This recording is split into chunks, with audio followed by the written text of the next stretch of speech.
Yeah, because people go, oh, my work wife, my work husband, and it's like, that's that is your real my work husband looks husband. so much like my real husband. Weird.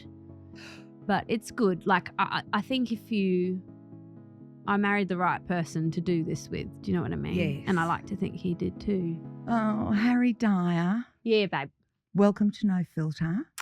Great. You said you were nervous. I am. Why are you nervous? Because I like a filter. Oh, okay. And I this need has a filter. none. It says none. Yeah, it says none. And I think I need one. But Friends, people close to me are like, oh, fuck, don't say that. if you're unfiltered. It's a problem. Is it really? Oh, I just get an overshare hangover. Oh, okay. Yeah, I think a lot of people do. But I'm always reminded of Jude Lucy said once in her stand-up years ago, famous people are always like, I'm not going to talk about my private life. And she said, I'm always like, why not? Yeah. It really made me.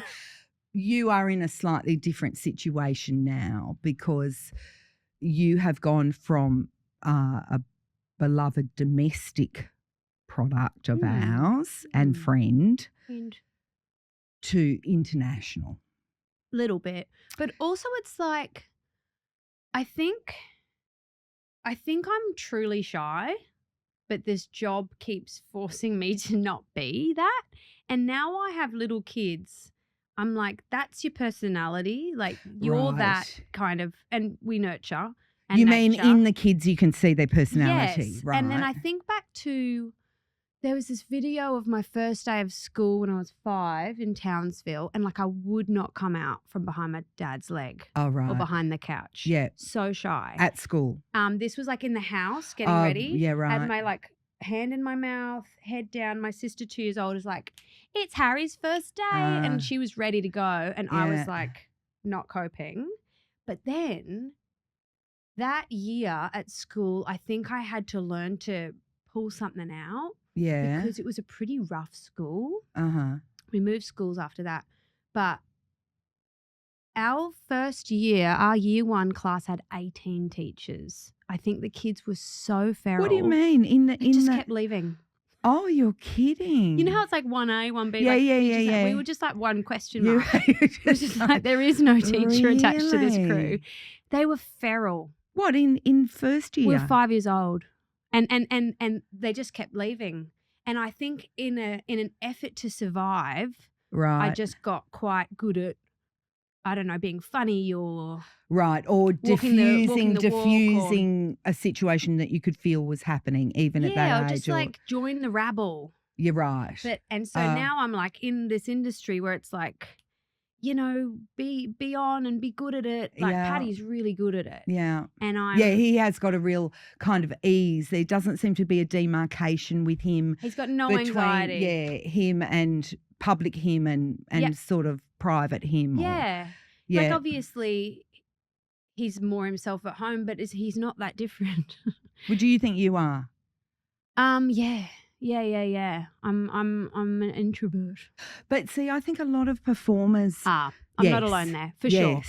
But I just get anxious about I'm scared of being misunderstood or something, but also I've got to remember that the best version of me is the one that relaxes. Yes. And it's just off the because cuff. when you're tight and it's not going to be good. No. Okay, we don't want that. No. We don't want that, Harry. Next. We say next to that one. But like, okay, so I had a very beautiful encounter with your husband. I'm so sorry you had to talk to him for so long. It was really. Did you vomit? I don't, actually not in front of him. Yeah, good. After. No, that's what I do. Yeah, that's right. Yeah, gross. Oh, you know. He's so gross. Don't want to hurt his feelings. Yeah, no.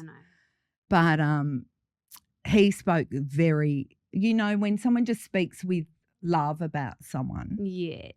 And not only, I was talking to a girlfriend about this recently who's for the first time really going out with someone who approves of them. You know that difference? Oh, yeah. His total approval of you is really beautiful. Yes. And it's launched like a great adventure for you two creatively as well as personally. Yeah, he's in my corner for sure. But when you were little 5-year-old Harry hiding behind your dad's leg, what were you like then? And what was Townsville like? Well, I really think I found myself in performance. So it wasn't just in like surviving that rabble of kids, but I got really quickly into dance and speech and drama right, yeah. and singing. So they offered that at school? No, I did a lot of extracurriculars. Oh, okay. And also there's a really active amateur theatre scene in Townsville. Oh, really? Huge. Amdram, babe. And so we were, by the time I was 7, I was doing I was in musicals to big, 600-seater theatre. And what musicals? First one was Annie, but my Of course, sister was Annie. Annie and I was Molly. Oh, right. Okay. She All donned right. the curly red wig. It's a hard knock life, babe. Babe. And I loved that. And I think I got kind of bitten by the bug of performing. And that's where I realized I was like, oh, this is me. And I know how to show all my feathers here. Right. And also people clap and they don't clap when you Yes. do a maths test, do they? No, they don't. In fact, there's They discourage that. yeah, Yeah. it's really only at school. Yep. Athletics. Yeah. Those people get a lot of applause. Yeah. They're driven by something else, Yeah. but and performance. Yeah. And there's something in it which feels like the antithesis of it, but you can hide in it. Yes. So you're showing yourself Yes. and yet not. Yes. Like poor Jess out there wanted me to walk around the office and look at everyone's dog and do like a social thing. Right. And I started to die a bit right. because I don't know how to just to walk around and be funny. Right. Okay. Like people have been like, you should do stand up. Oh, and yeah, I'm yeah, like, yeah. I will fall into a pile of Yeah. ashes. But like that Yeah. woman cremated herself. Well done. But I can do it if I'm someone else. So it's so All right. good if I'm like Ashley and Colin or in a Yeah. play. Yeah. That's just the best. So Yeah. I feel like impenetrable. But also, I think stand-up is I've spent a lot of my life working with stand-up comedians, Yeah. mostly men. Oh yeah. And I think it's a very different media because it's not collaborative. No. So a comedian is like, That's you true. will all sit there in the dark. Listen to I me. will have the spotlight on me and I will make you laugh. Nightmare. Whereas your work is very collaborative. Yeah. Never alone. Yeah, Yes. true. No, and I've not done a one-woman show, but even that, you've got a director, you've got some crew. Yes. But yeah, no, I do like a And you're to be part of collaborating a with the team. audience, I suppose. Exactly. Yeah. But then at what point did you go, did Molly go, Molly. this is, I could have a career in this, right? At what point did you go, or that it was more than just something that you enjoyed as a kid? I kept winning awards. Oh, did you? Only in Is this humble Townsville. brag? Humble brag. I can't help but the answer is I kept getting trophies, boo. Right. And you kind of got to listen to the feedback. Like the feedback was good. And then it Right. became a bit like not just Townsville feedback, but like North Queensland and Queensland feedback. And like Right. there was some big competition, the Festival of One Act Plays or something. And they had so many participants. And I think I was about 12 and I won Best Actor in the whole thing. Oh. And I was up against like adults. What was it? What was I the can't play? Can you remember. remember what you did? I can't remember. Maybe I was playing like a funny old lady. Oh, right. But yeah. this adjudicator from Brisbane, Political. big, well, it just big smoke. Yeah. He was like, "This kid's got it," and so I just was like, "I think I've got to listen to that." And also, I wasn't excelling in anything. Oh, pretty good at music. Oh, right. Yes. Almost.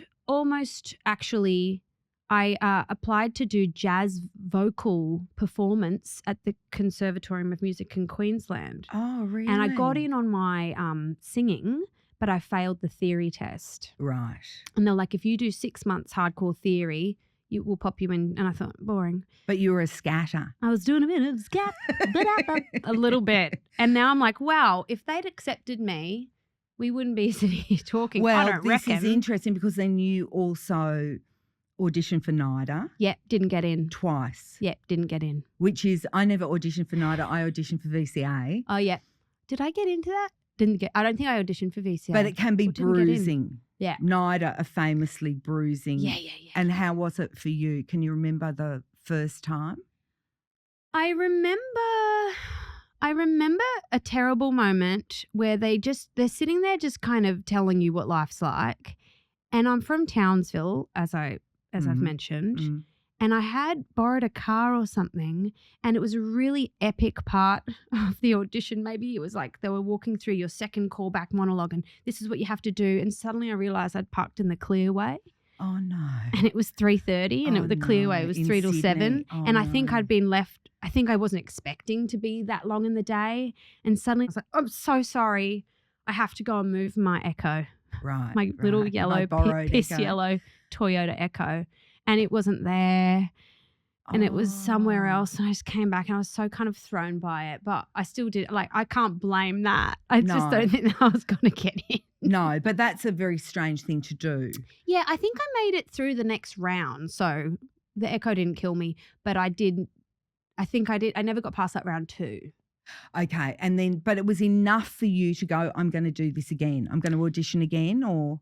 Yeah, I got in. I never actually studied there. So I then got into a part-time course there called Singer, Dancer, Actor. Right. So it was a music theatre thing, and it was every night and all day Saturday. So it was a big course. It was like 5 to 9 pretty much Monday to Friday. So I'd work all day at Collier's Real Estate. Oh, did you? Industrial real estate. Or Gloria Jean's I worked at for some of it. Okay, yeah. And then nighttime. Industrial coffee. Yeah, industrial grind.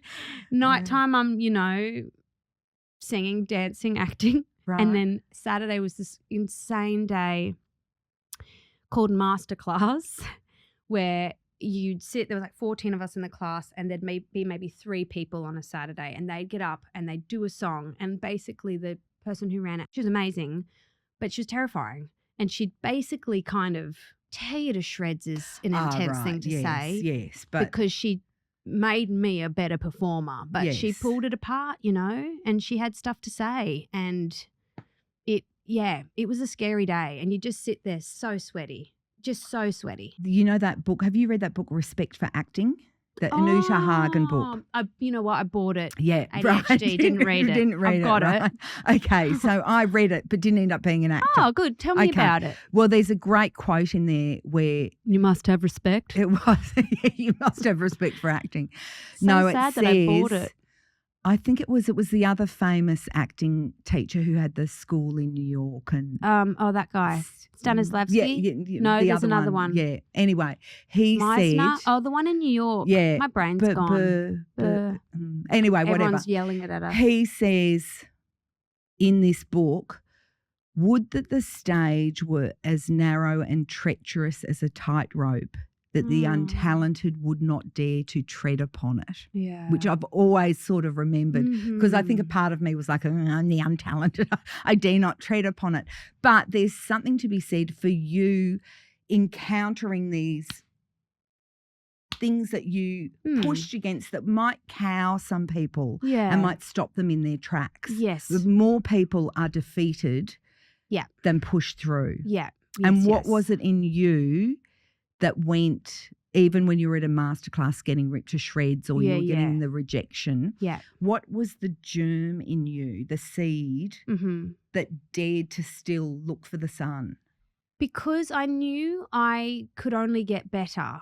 I knew I had talent. Yeah. But I didn't think I was like an oil painting, so I wasn't going to get in that way. Right. I was like, I look fine, but I know I'm talented. Right. And I just did have enough of a belief to go, it's important to fail in front of these people. It's important to train. I would never dare to think that I would just be handed a job without a huge amount of training.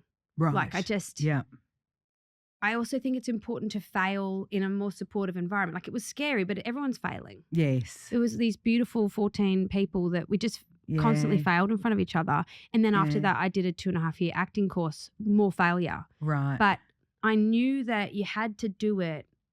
And I still think I've looked at professional jobs and gone, I think I look at everything I do and I just want to be better than the last thing. But everything, I think when you're, we're all sensitive, but everything is scary and you have to just keep showing up. I was knitting in a coffee shop once when I was on a Bell Shakespeare tour, and I was going all around Australia with this play, and it said, there was a quote on the wall that said, "A ship in a harbour is safe, but this is not what ships are for." And I okay, I got to just, that's get out me. into the waters. I just got to, that's the 5-year-old that's shy. Just keep going out because I'm a ship. You're a ship. But what also was I could stop and then I'll just go, I don't want regret. I No, want to work until I'm okay. really old, but I know that I need to get better all the time. Because there comes a point often too in an actor's life, if they've reached some success, some external success as well, where you go from being someone who's pitching yourself against these challenges and failing and being prepared to fail, where you enter an environment, particularly you would know from Hollywood now, where you're really cosseted and insulated. And at that point, growth can stop. Yeah, and you can get a bit precious. Yes. Yep. And also there's there's a whole world constructed around you and your comfort and your needs. Oh, God, it makes monsters. Yeah. Truly. And so now that you have moved to Hollywood and you've had this success with Colin, do you think there's a BC life, like before Colin and after Colin for you? Oh, yeah, maybe. Yeah, because that show I did I did 20 episodes of a show in Montreal before we came here to do season 3 of Colin, and that's been cancelled. That was called DMV, but I was number 1 on that show, which means you're the lead. Yeah. And oh my God, you've basically got butlers. Yes. And everyone's just taking care of you. Yes. And I was a bit of a special case because I had to keep going to my trailer in any time off to write this season. So I was doing a few things with the 2 kids as well. There was a lot going on, but my needs were very met. Day 1 of Colin, we're shooting in Centennial Park, and it's my show. Like me and Patty are the bosses. I'm also number 1 or number 2, doesn't matter. I'm number 1 and Colin. I think they were just being nice. But I just couldn't I was like, where do I sit? Yeah. Where's my chair? And that felt, I had to shove down this inner diva that had almost grown in Montreal, where I got very used to being told, there's your water, there's your coffee, there's of your course. Things. And they had put out 2 cast chairs, and then just randoms were sitting, not randoms, but people who shouldn't have been sitting in them. I just needed someone. Also, I think I was very nervous. This is the shy-year-old. Whoops. Yeah. The shy 5-year-old. There she is. Yeah. A seat for me, especially on the set, is somewhere to just charge. Yes. And I started to panic. I'm like, if I can't sit somewhere, because the scene we were doing is walkie talk, we just back and forth, and Pat can do that all day. Yeah. And I just was like, where's my chair? But I didn't want to seem like a diva. So day 1, I was like, oh, I'll just get it. And I just found myself just sitting on a root under a tree, and I'm like, we've come a long way since TMV, but it's important. Yes. And now if I went back into an American job, I've got to remember to see it for what it is, which is this is how monsters are made. Some of the cast I worked with in Montreal, one guy, we had this kind of common area, and he was like, I want a treadmill, I want a step machine, and I want a stationary bike and a big TV. Within 4 hours, he had a full gym. Yeah, okay. And is that a good thing? I don't know. It set a tone where it's quick, get that guy what he wants. And that's insane. That would never happen here. No. And nor should it. No, that's right. So the industry covers a gamut, whether you're working there or here. And I prefer to be the person that can handle to sit on a tree root and just recharge quietly. Well, because that goes back to what you were saying about how you always want to get better. Yeah. And you want to grow. And there is no growth. I don't want to be that guy. Yeah, there's no growth without pain. No. What was your biggest professional pain? Biggest professional to date? Where you found the growth? Oh, that's a good question. I found it really hard working on that. I did a movie with Elizabeth Moss where I played her sister in Invisible Man, and I get killed in this restaurant scene, and it was really hectic. And they'd made this rig where it was kind of silicone and painted into me, and they my throat was slit and all this blood came out. Right. And it was a night shoot in a restaurant. It was like 2 or 3 a.m. And they did all Lizzie's coverage first.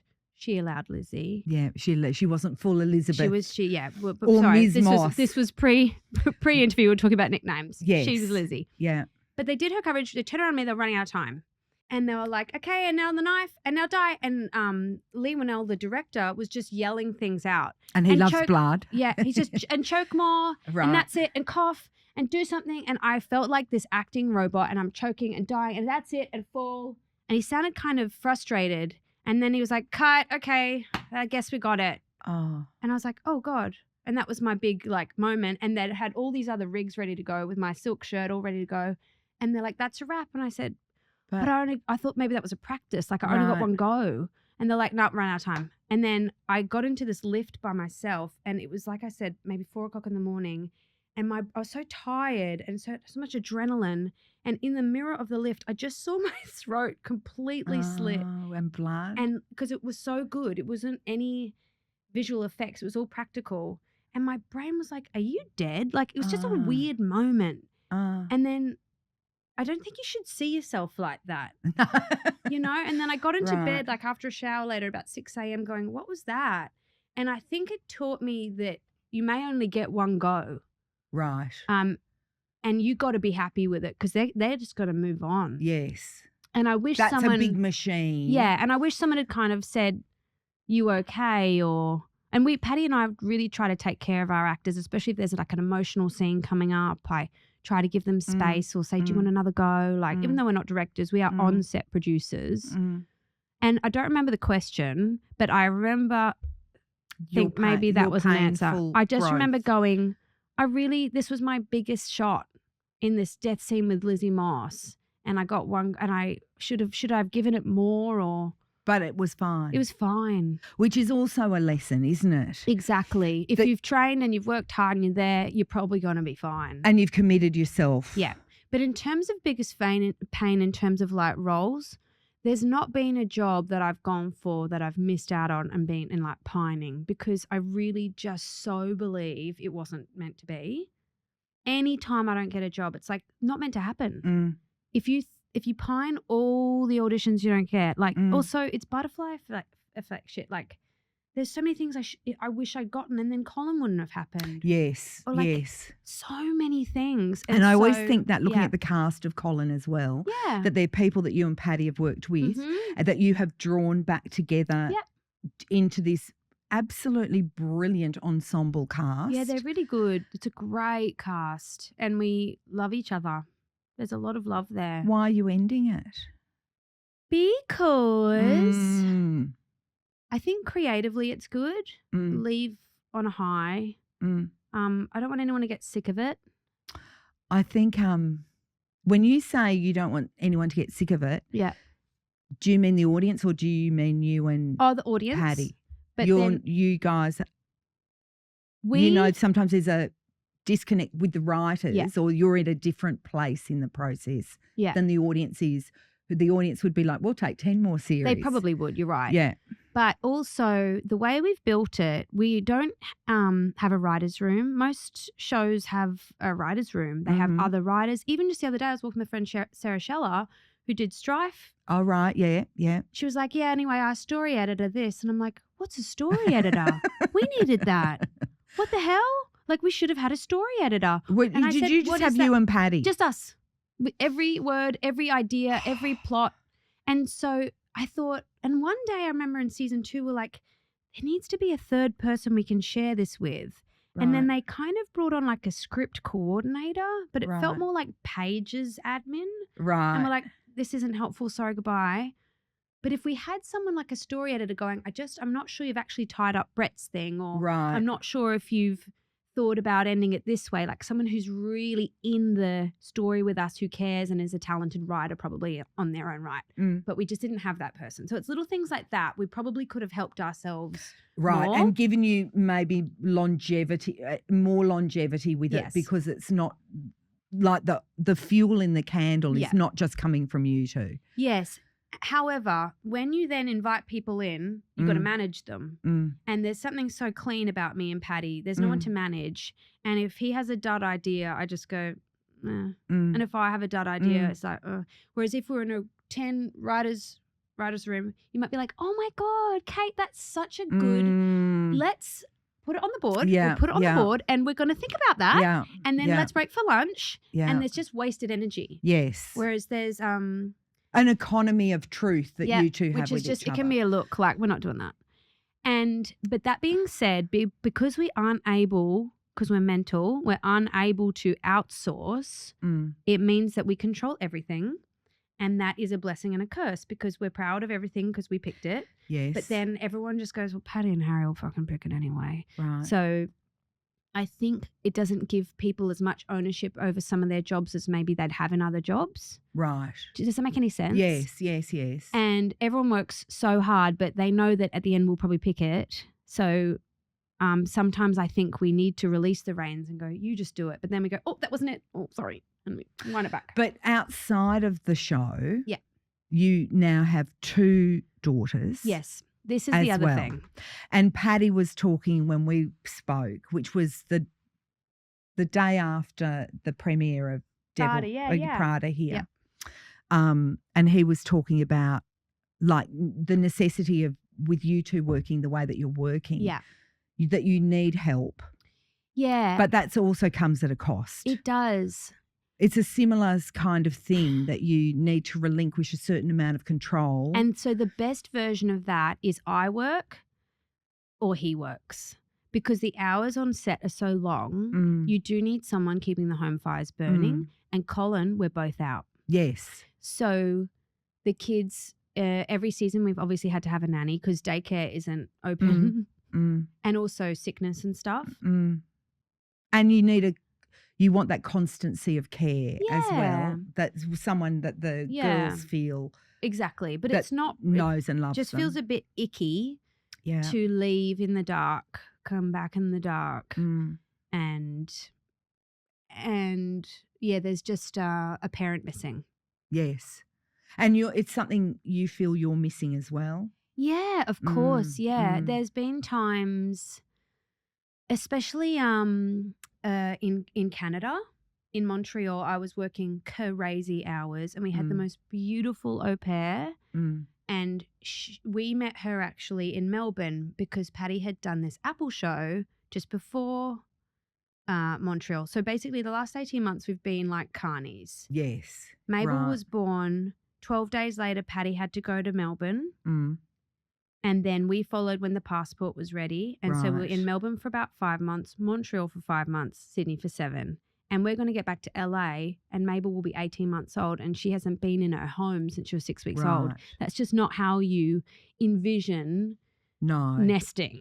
No, that's true. And but also Mabel's so little. She didn't know anything. But great. Joni must know. That's it. So Joni's almost 5. Right. And yeah, things got a bit hairy in Montreal when I just felt really far from her. Yeah. I felt that our au pair was so in her life that I felt you can't replace a mum, but I wished for more closeness, you know.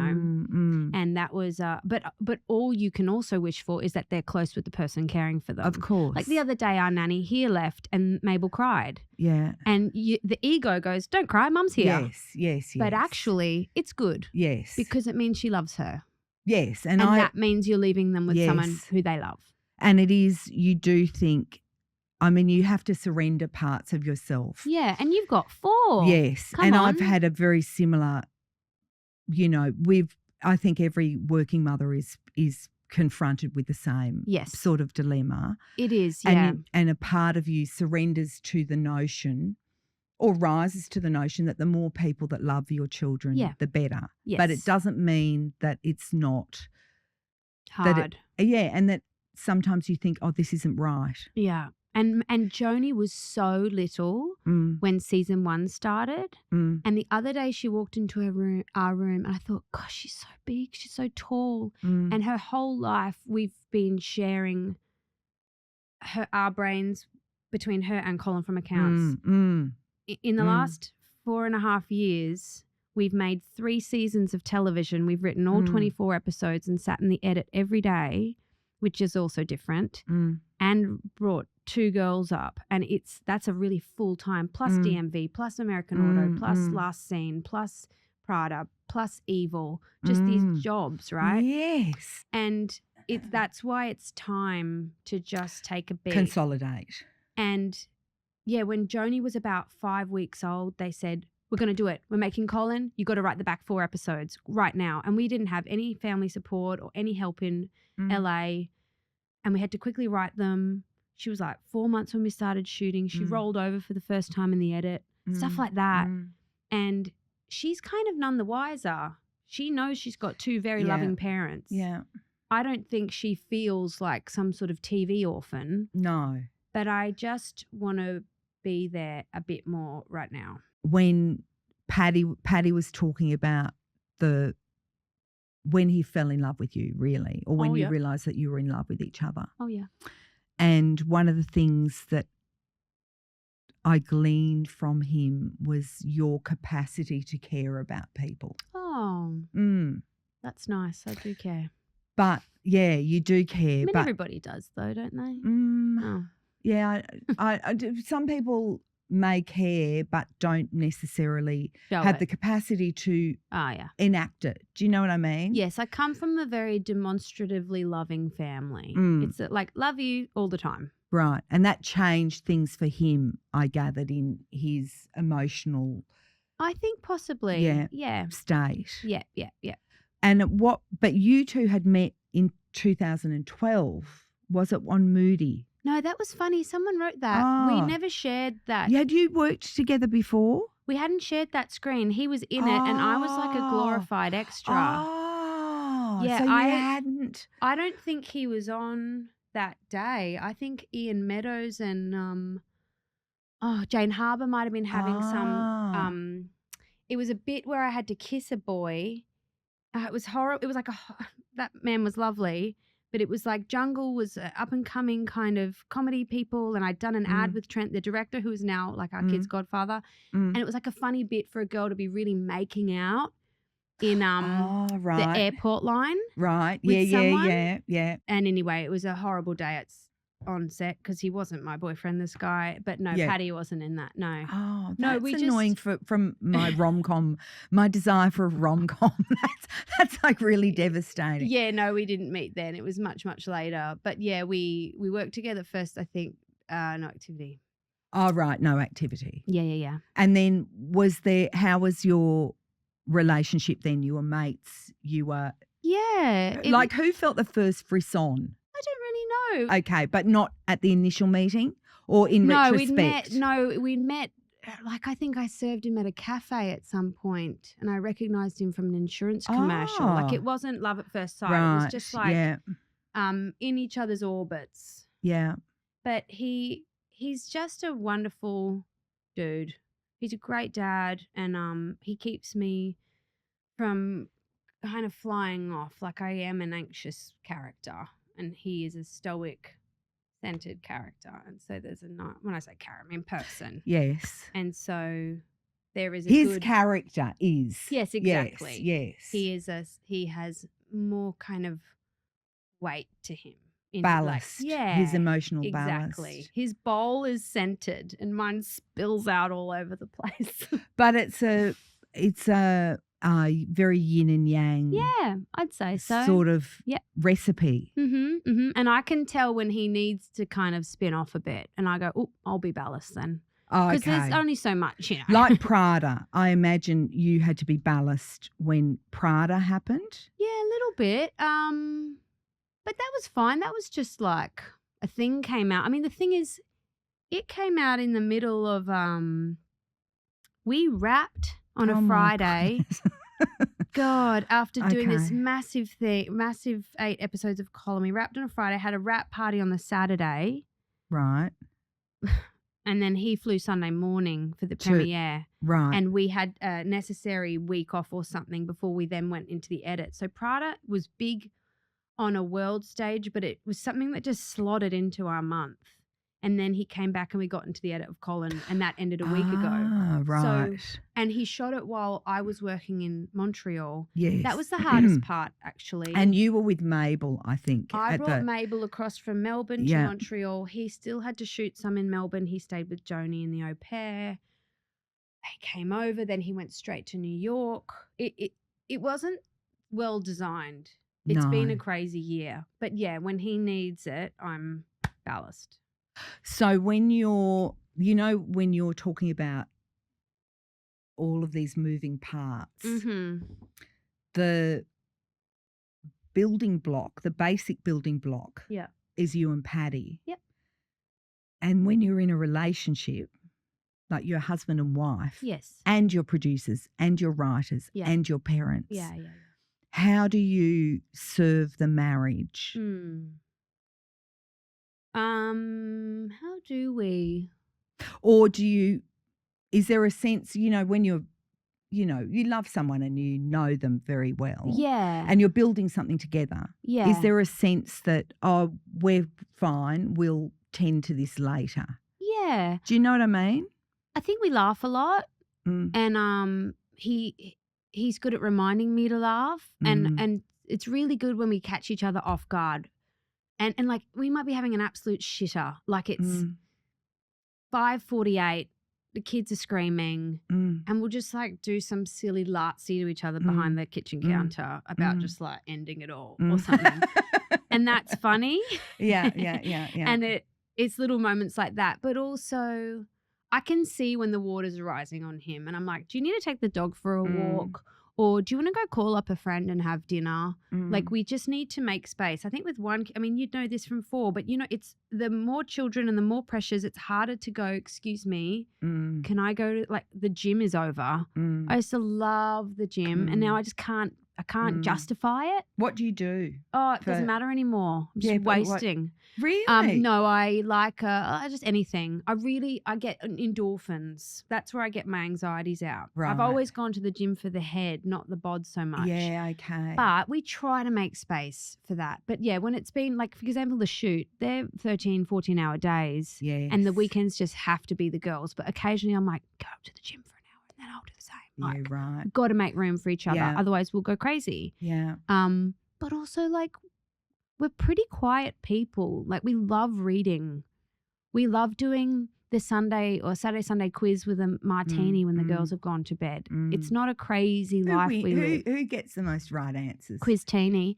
I've been pretty good lately. I think I've been surprising us both, but he is generally smarter.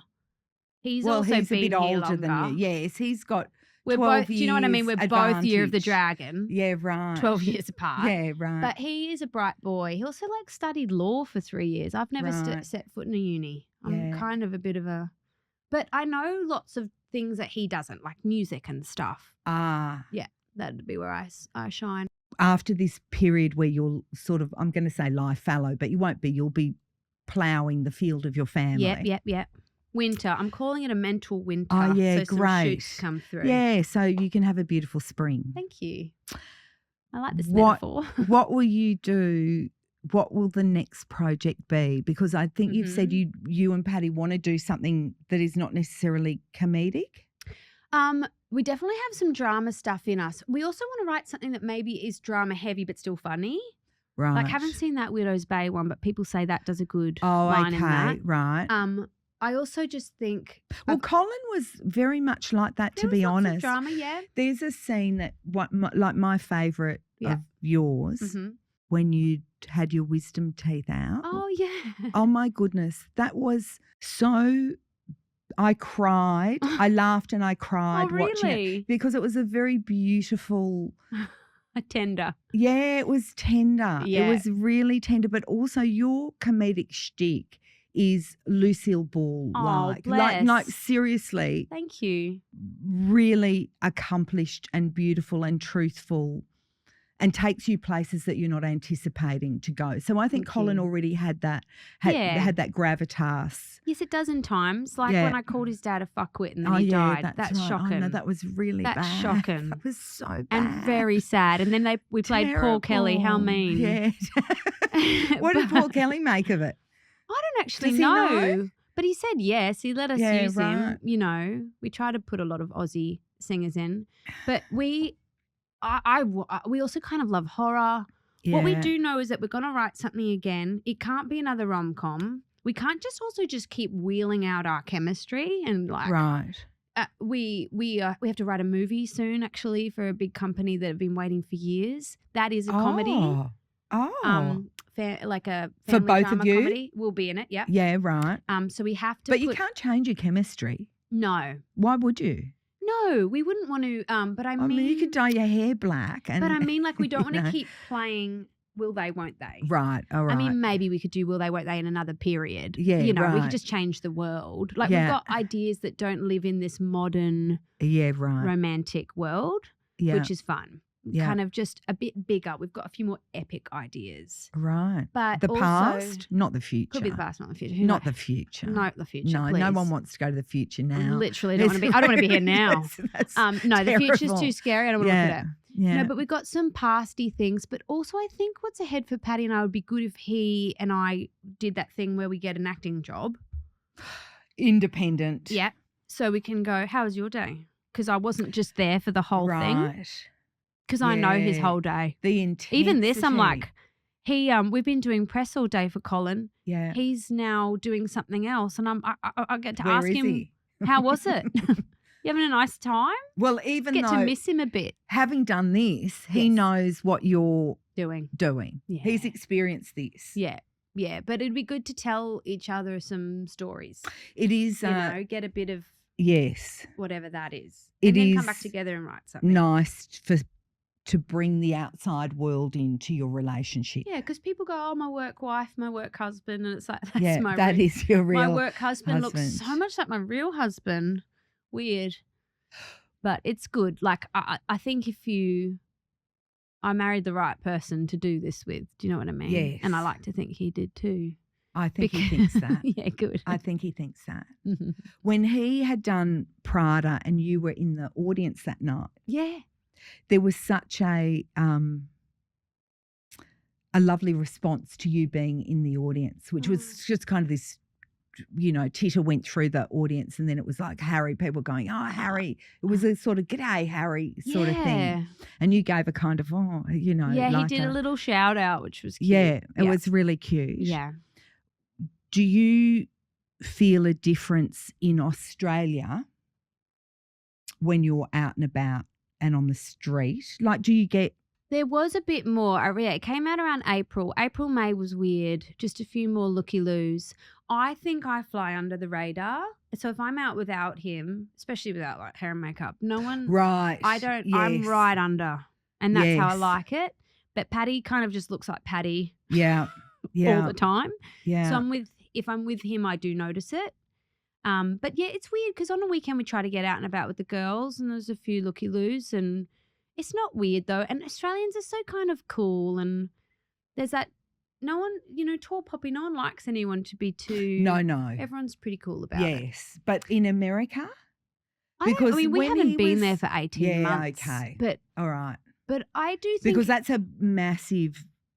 it is a big jump. Yeah, it's a big jump. Yeah. And it's the perception around it is different as well. And It's like, we live in kind of like a neighborhood with a lot of writers.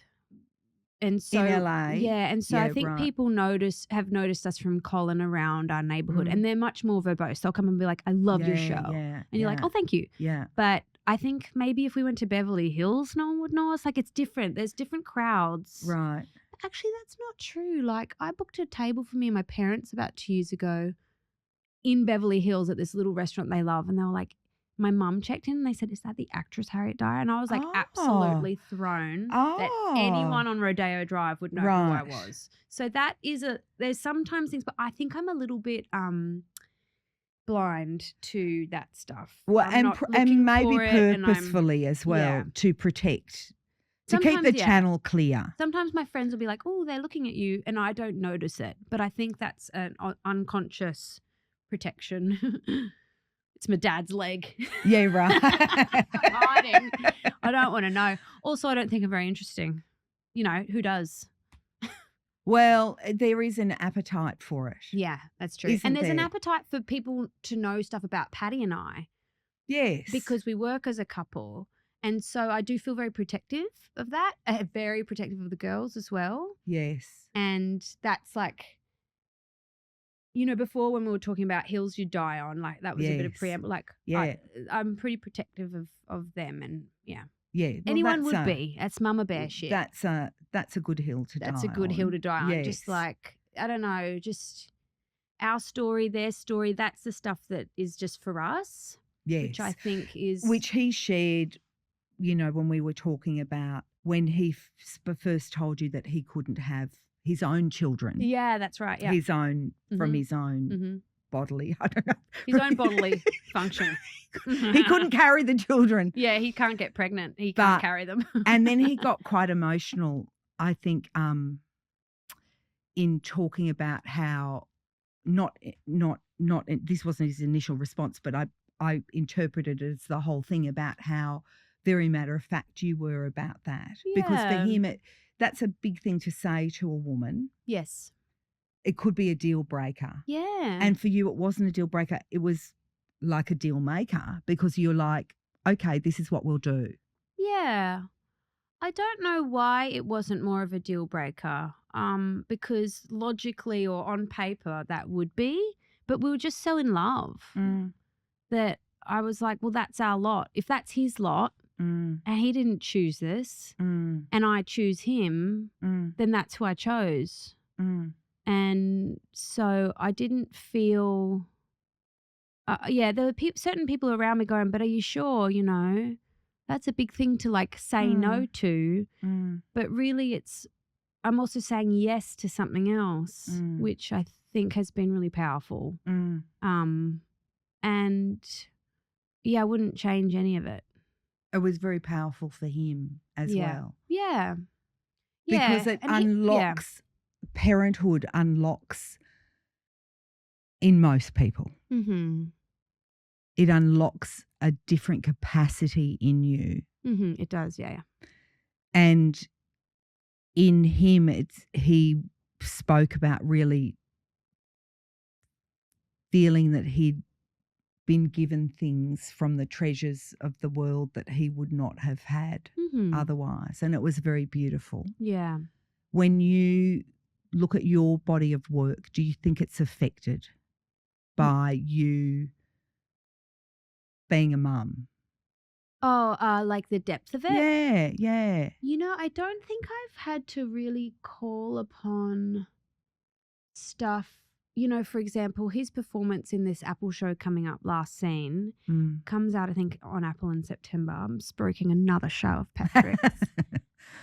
I can see the father in him. Right, yeah. He is unbelievably beautiful in that. I don't think I've done a role yet as a mum that has lent itself to needing that kind of way. You haven't done the Claire Danes. Haven't cleared it. I haven't had like the drama thing. Right. But what it has done is I'm definitely like, it's even just in any work, you know, comedy.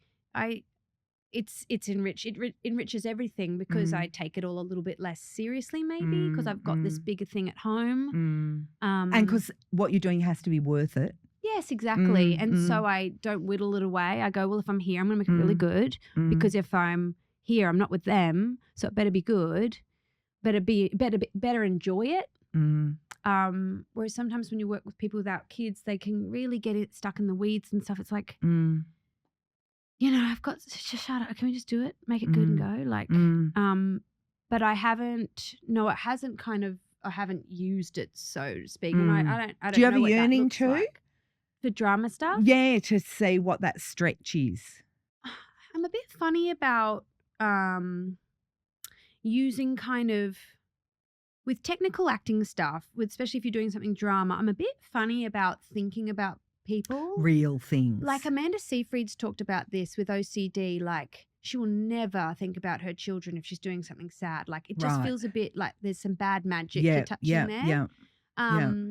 And I think I was already doing some big dramatic performances. Like I did a big one in Wakefield where I was playing with someone with bipolar, and I was in a home, like a institution, and I'm proud of that. And that was before kids. I think I've always had there's a place I can pull from, and that place probably, I don't know, hasn't been tested, but I definitely see the father in Paddy's performance in September when that comes out, because also he's playing a dad who's lost something. But I don't know. There's funny, I don't want to. You don't want to like think of something that could happen, or you just kind of try to be technical about it, or listen like to a really sad song. Yes, that's a good to way get of getting yourself into something. to the place. Yeah, rather than compromising a real person or something. But I don't know. I think just you. I think I'm maybe more strong physically, that kind of stuff. You know, we all get stronger in the brain and the bod as these. Not if we don't go to the gym. Not if we don't go to the gym. This is true. I miss the gym. Yeah. Maybe I'll go to the gym. Why don't you go to the gym, and also get it put in your contract? I should have asked for a treadmill, a step machine, and a stationary bike on the set of Colin. That's why you notice what that guy asked for. But you know what? He's fit. Yeah, that's right. And he's got a big TV. My God, he got it done. Yeah. Maybe you could be watching yourself on the big TV. Probably should, yeah. Hey, when you think about the future and it's with you, Kate. Thank you. I'm very happy to have you by my side. We're running away together. But you know, there's this thing. I remember my mate Angus Sampson was talking about his boys not wanting them to grow up with an American accent. Paddington and Montgomery. There you go. I know those little fellas. Yeah. Do you have a similar thing for the girls? Do you have a pull to Australia and I know that you're at the moment you don't really have time to be anywhere for too long. That's an interesting one because Angus's kids are his and Miranda's kids, right? Yeah. Our kids are half African. They're born in Tampa, Florida. Right. And they are African American.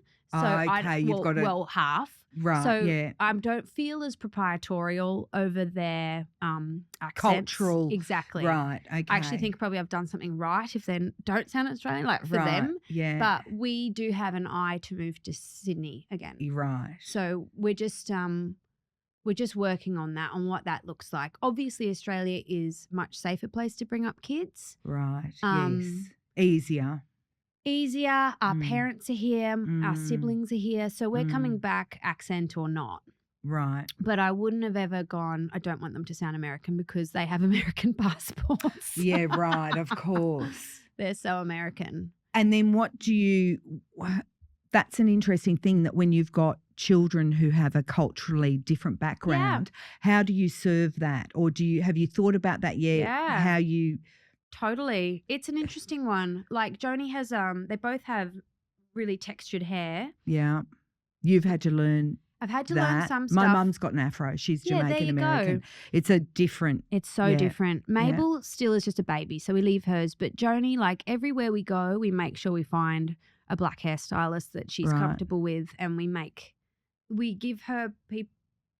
I don't want a white person to have a go if it's not me. Right. I'll have a go. Yeah. But then I want her to be in the right hands with the right products, with the right techniques. Right. And we've managed to find them everywhere we've been. Like we had an amazing woman on my set in Montreal who was working on the show. So Joni got to like come to set and sit in the hair trailer, which is also pretty cool. Yeah, that's fun. But right now we've got this awesome woman in Bondi Junction, Westfield. Yeah, who just did her cornrows yesterday. Yeah. But we just make sure that that's taken care of.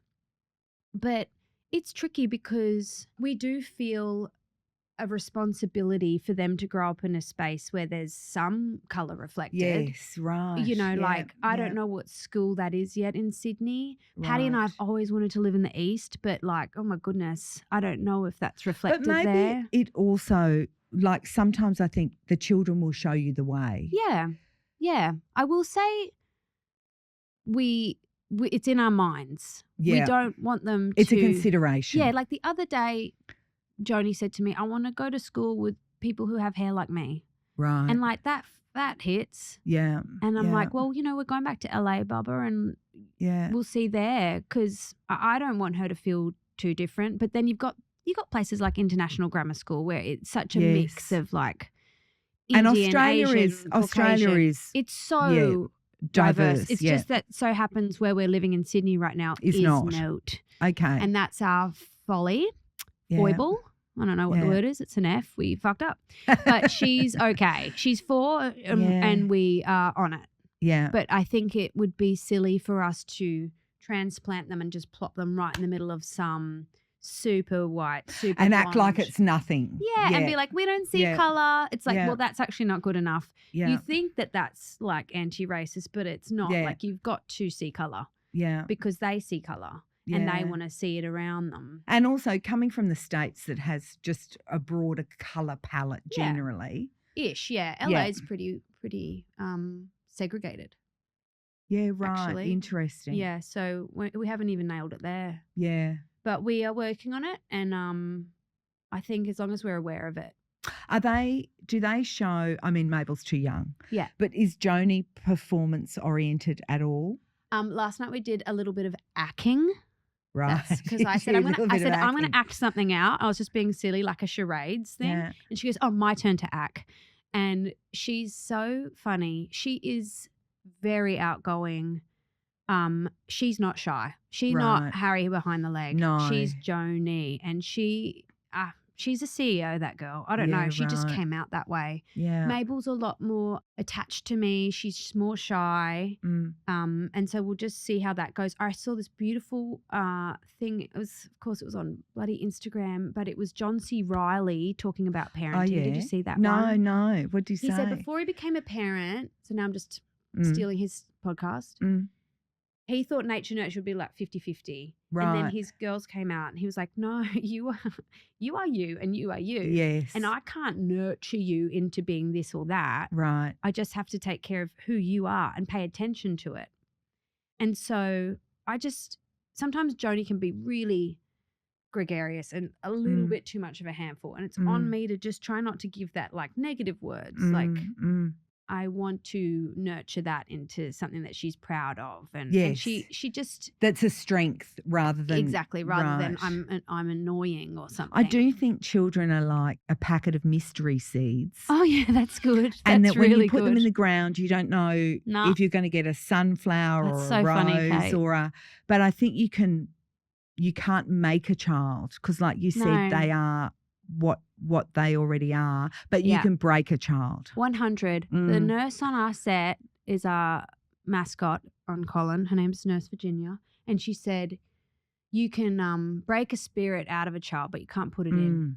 And you knock it out or something. But with that mystery seeds, I think that's really apt for everyone, but especially for adoption. We can't even go, oh, that's Dad's nose. No, that's right, yes. And so the mystery seeds is so exciting. Yeah. Because it's all different. Yeah. And it's brilliant. Yeah. And I think there's something really cool about, because I don't know the opposite. I don't know what it's like to be like, that's so you. Yeah, right. But also now but you don't necessarily get that anyway, by the way, with the genetic lottery. You don't necessarily see a reflection of anything that you know. And then I see some of these friends who just like produce their husbands, just tiny husbands. I'm like, God, that's rough. Yeah, right. At least I've just got this mystery packet, but it's really cool. And I do. Oh, yeah. I think motherhood is really interesting. It just keeps presenting more and more for you to think about. Yeah. It's a huge stretch. And everyone talks about the newborn. It's like that's right. That's easy. Yeah. Compared to like, how do I talk to you about You don't this? have 2 teenage girls yet. Yeah, girls. See, this is the thing. I'm not even. Girls are, look, I think girls you are got 2 boys, complex. 2 girls? 3 boys and 1 girl. Oh, yeah. And the 3 boys combined were a walk in the park. Compared to Girlywell? Yeah, but who's great now, but there was a period. How old is she now? She's 21. Oh, wow. Yeah. Adult. And at the time where we were really kind of so shocked, because you always hear this. People are like, oh, teenage girls. And I was always like, not going to happen to us. Yeah. Mate. Well, it's, like life, it's ultimately it's going to humble you, isn't it? Oh, God, yeah. And, yeah. And now she's kind of come out the other end. But I remember this friend of mine saying, we were living in Italy at the time, and this Swedish mum who had an older daughter kept saying to me, don't shut the door, Katie. Don't shut the door on her. And sometimes I was like, Joanna, I not only want to shut the door, I want to put Change every the locks. piece of and put every piece of furniture I've got Yeah. in there. Yeah. And it's really beautiful now. But yeah. it is, the stretch continues. Gosh, girl. It's great, but it's not easy. But No. I can't think of anything good that is easy. No, exactly. Can you? 2-minute noodles? I don't think they're good. Yeah, they're not good for you. I don't think they're good. And they're you know what? I'm off delicious. the gluten, so they really right. fuck me up right now. Yeah, right. Are you gluten free? I am. It helps with my endometriosis. Heard of it, Mamma Mia? Yeah, of course. Right. Yeah, it helps with the endo. Have you always known about that I had the endo? Yeah. No, I got surgery about, good Lord, about 18 months ago, just before Mabel was born. And they were like, oh, and you know, the only way they can really tell that you've got it is getting in there. And he was like, and when I woke up, I said, did I have it? And he went, yeah, we took about 8, 9, 10 things out of you. Really? And they took my appendix. But, they took your appendix. they said it looked busted, and endo can hit the appendix, but then they Wow. tested it and it was fine. I was like, no. oh, that feels, Put it back in. I feel like Chinese medicine wants that back in, you know, Right. but they took it. I was a bit cross. Have you noticed anything? What do you mean? Do you feel different? Since the surgery? Yeah. I was really good for about 6 months. Right. And then the pain and the really bad period started again. So then I got an IUD. Right. Did that help? Yes. It's just Ah. it's like, ever played a piano with the mute on? Yes, It's that, yeah, right. You know, they've just muted. I've just like muted my system, which is also a bit scary because I know something's brewing. Like I know I've got a chronic condition. It's not. Like maybe it's not. Yeah, but what I have noticed is if even with the IUD, if I don't eat gluten, I have less pelvic pain. Yeah, right. So if anyone's listening and they got pelvic pain, give it a go. Right. And it's not digestive. It's definitely of the inflammation type. Yeah, but it's boring. But yeah, it was just a weird time. I was Yeah. like, I'm suffering. These periods are nuts. What do you eat now then? So rice is okay, I eat everything, just like GF. but not, okay. Like Yeah, today we had an avocado toast, but it was GF. yeah, okay. Smoothie. What And else does have I had everyone today? eat what you eat now? Do you No, just get GF? I sometimes make different pasta for me. Yeah. But I don't really, I mean, it's a weird time. Are you a cook? Not really. I'd like Is to Patty be a more. cook? No, we're too busy. Yeah, all right. But we order Matilda Brown's company, the Good Food Company. I'm just going to give them a big old. I've spent so much money at that company. And they Good do Food Co. That's gluten free and that's freezer meals, and we just have live on that. great. We live on that. Because I spoke to her mum on No Filter as well. I love that whole family. Yeah, they're Brian Brown can amazing. stay. I love Yeah. that man. I love Rachel. Don't know her. Love Matilda. Yeah. But yeah, they take care of us. That they don't take but that takes care of our family. Yeah. That food. Good to know. Because it's really good food and it is gluten free. And then you might put a rice or something with it. But I liked cooking before life got crazy. Yes, I you do did like it. I'm like Patty called me I'm the Zen chef. Right. I don't need the recipe necessarily, really? whereas he's recipe, Right. but I'm more feel. I also like doing a bit of that, you know, what's in the cupboard. Oh wow. I think cupboard surprise. This is like a little bit like your approach to life. Is it? Don't you think that you're like, well, when this is in season, this Yeah. is what we'll do. Yep. I try to be. Yeah. There's no control in this.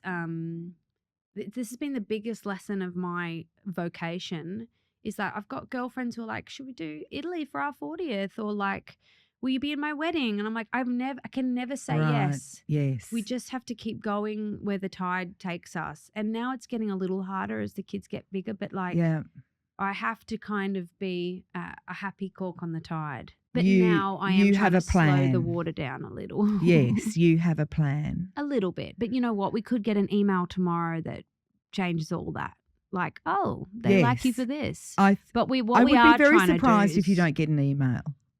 I'd like an email, but You're in a minute. getting emails. Let's call it in a minute, you know, You know, there's also the concept, Harry, of saying no. that you can plan what you want. You can go to the calendar and put in your girlfriend's 40th in You'd next think. year and then work around that. I mean, yeah, I would like to do that. It's my sister's 40th in September, but Paddy's on his world tour for Last Scene. Right, okay. Like, whatever it's called, Last Scene, yeah. And I can't surprise her in Sydney Right. because they will have no parents. He's doing like Right. London, New York. Yeah. So it's two people's craziness too. Hey, your sister directed. Yeah, Madeline. Yeah, four eps. 4 eps. She's in- amazing. In Colin. So Mhm. it's a real family. Yeah, my dad and my brother were also extras in Ep 8.